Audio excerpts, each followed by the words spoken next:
Hey guys, welcome back to another For the Badge football reactions. Today we're doing Argentina versus Australia. It just finished, um, and it was a I want to say entertaining. I know Andres, you were saying it was a little boring, but it was an as entertaining as we could have hoped, considering that this could have been a domination from Argentina and it could have been far more dull.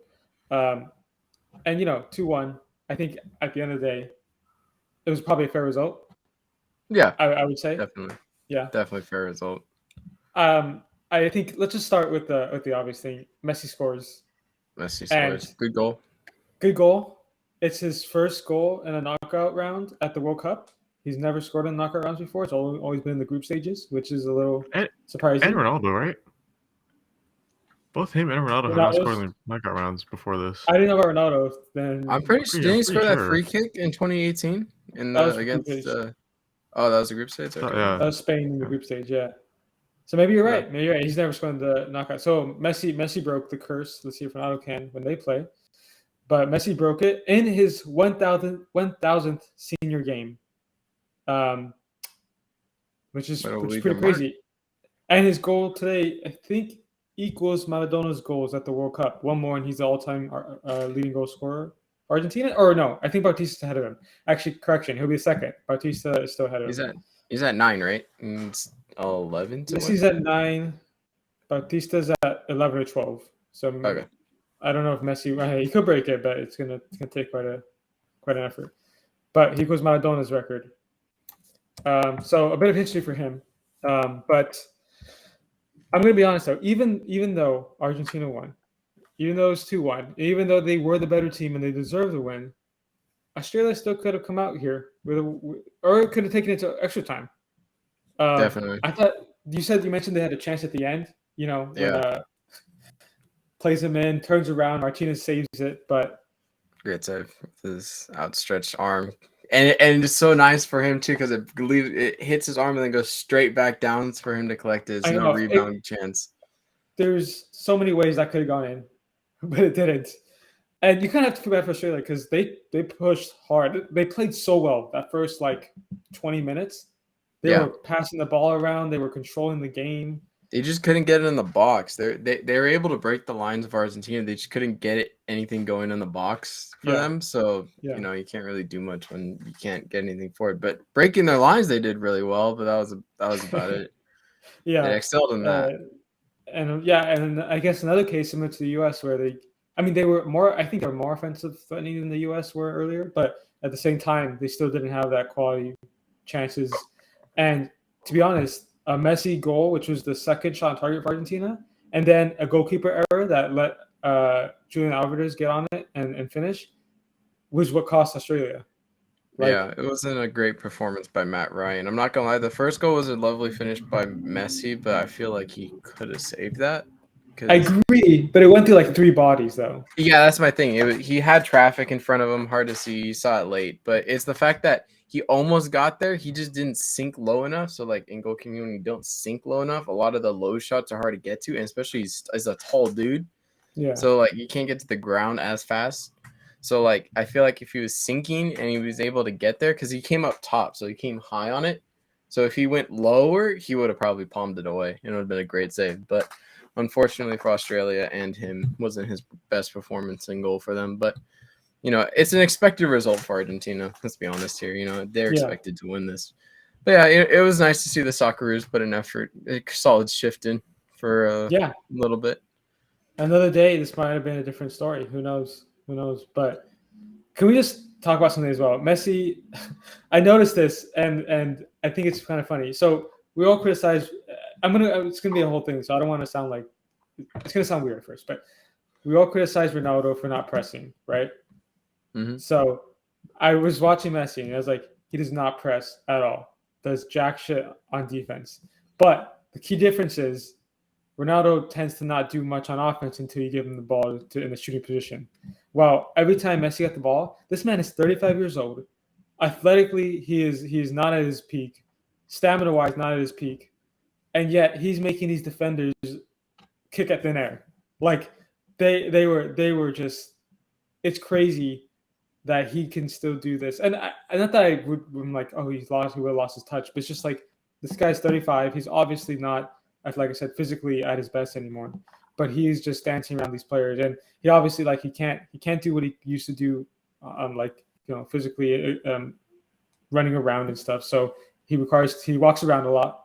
He's just kind of ball watching sometimes on defense. But then when he gets the ball, it's over. He'll make that pass.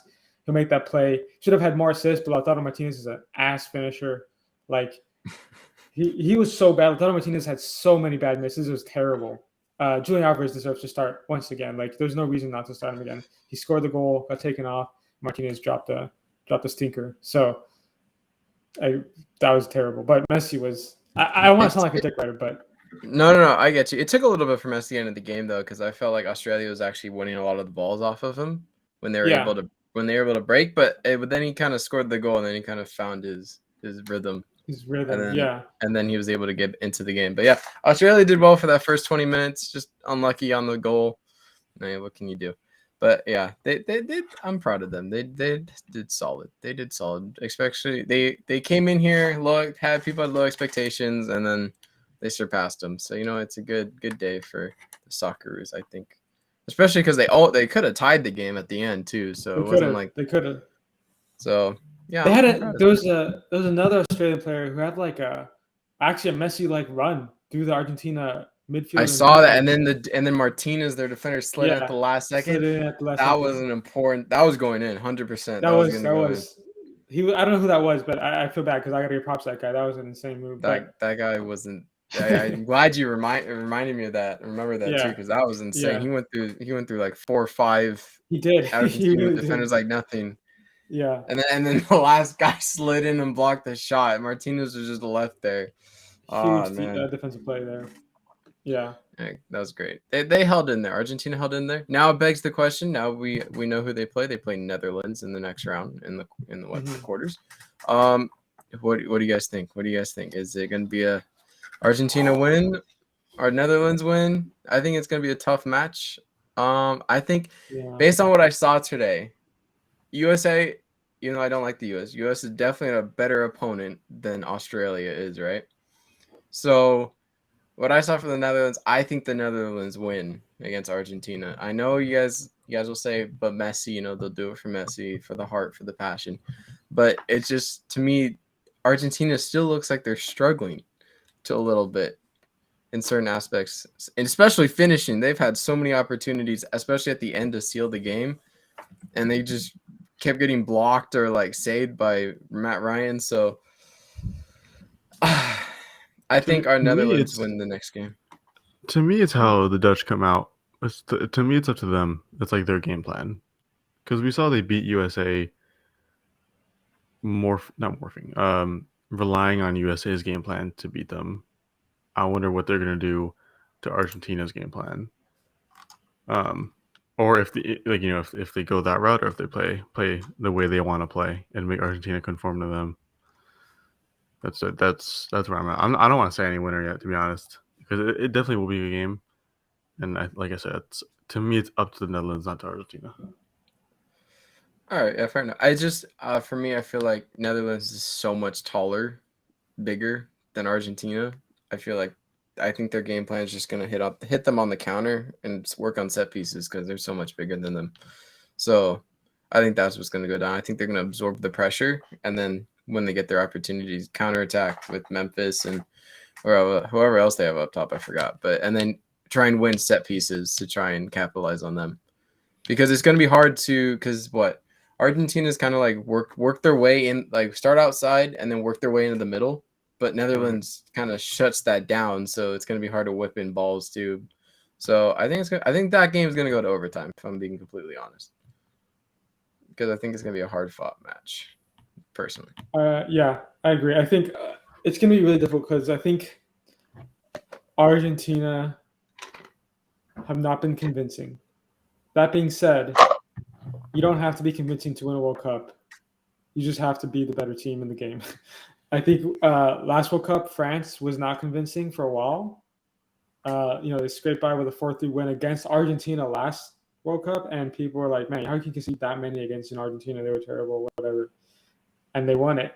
and they turned up when it mattered most. So I think it will depend on how Argentina responds. I kind of agree with Elijah. I think it depends how Netherlands approach it.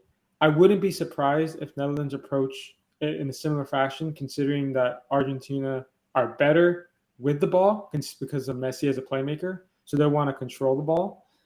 And Netherlands are be like, okay, fine, you let them break us down. So the question is, can they withhold playmaking Messi and the creativity that even the other players provide, and can they hit him on the counter with Depay and Gakpo and their wingbacks that Netherlands like to play with and Blind and Dumfries. So it's going to be a very close game, and unfortunately, as much as I would love to see Argentina win, I think they could just as easily lose this because it really will be who gets it more right tactically. Yeah, definitely. All right. All right. Can we call it there? Yeah, let's call it there. All right. I'll do the outro. You want me to do this? I mean, if you got to this point, please like and subscribe, and also turn on the bell notifications so you guys are alert to our videos, because we are trying to recover every single game from the rest of the World Cup because it's less games. But yeah, thank you guys for watching. Hope you guys enjoyed, and peace.